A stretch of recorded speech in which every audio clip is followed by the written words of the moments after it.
C'est parti avec le péché numéro 3, la lumière divine, ou comment transformer ton visage en panneau solaire. Après avoir réglé ton image et soigné ton cadrage, il est temps d'aborder le nerf de la guerre, la lumière, parce qu'une belle image ne vient pas d'un bon téléphone, mais d'une bonne lumière.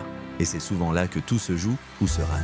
Alors, pourquoi la lumière fait ou défait ta vidéo? Même la meilleure caméra ne peut rien faire contre une mauvaise lumière. Surexposition, ombre dure, reflet sur le visage, couleur déformée.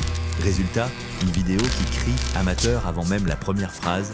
Quand j'ouvre des rushs, je le vois tout de suite. Si la lumière est bonne, l'image y respire. Si elle est mauvaise, elle fatigue l'œil et même le meilleur montage ne sauvera pas la prise. Il y a 3 règles d'or de la lumière vidéo. 1. La lumière douce est ta meilleure alliée. Évite la lumière directe, frontale ou les plafonniers violents. Une lumière douce, diffuse, crée un rendu naturel et flatteur. Donc, comment faire? Place-toi face à une fenêtre, jamais dos à elle. La lumière naturelle est ton meilleur studio. Si la lumière est trop forte, tends un rideau fin ou une feuille blanche pour la diffuser. Tu filmes de nuit?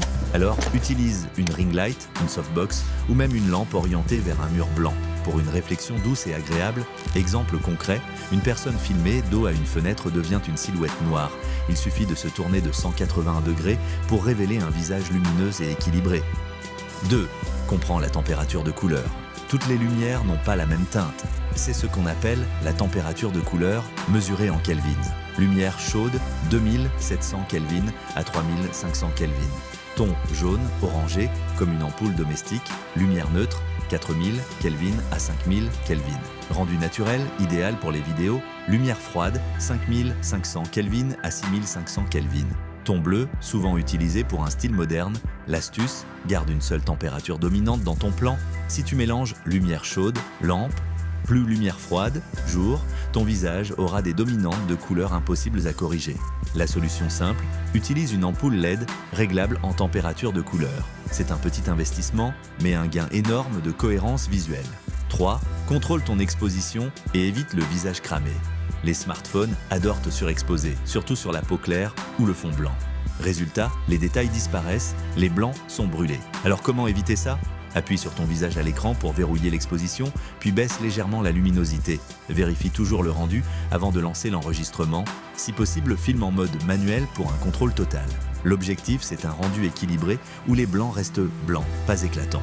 Petit tip bonus, garde toujours une carte grise de référence ou une feuille blanche pour ajuster ton exposition avant la prise. Voici les setups lumineux faciles à reproduire. Le setup naturel, budget 0 €, place-toi face à une fenêtre. Mets un rideau ou un t-shirt blanc pour adoucir la lumière. Place une feuille blanche ou un carton clair sous ton visage pour réfléchir la lumière. Le setup semi-pro, budget 60 à 150 €.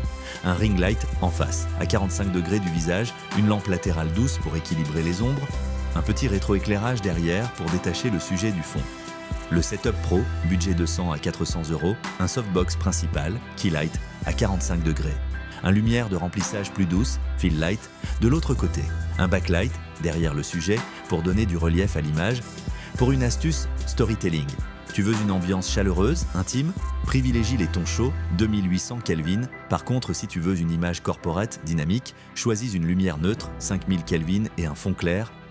Les erreurs les plus fréquentes, se filmer avec une lampe au plafond, on a l'ombre sous les yeux, être à contre-jour sans lumière d'appoint, mélanger 3 sources de lumière différentes, jour plus lampe, plus néon, laisser un reflet blanc sur les lunettes sans corriger l'angle. En résumé, la lumière, c'est la peinture du vidéaste. Maîtriser la lumière, c'est transformer une simple prise en image de cinéma.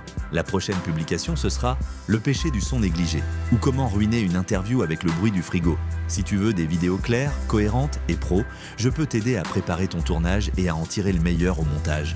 Que ce soit pour ton entreprise, un projet créatif ou un événement, je transforme tes idées en images qui marquent. Contacte-moi dès maintenant et travaillons ensemble sur ta prochaine vidéo.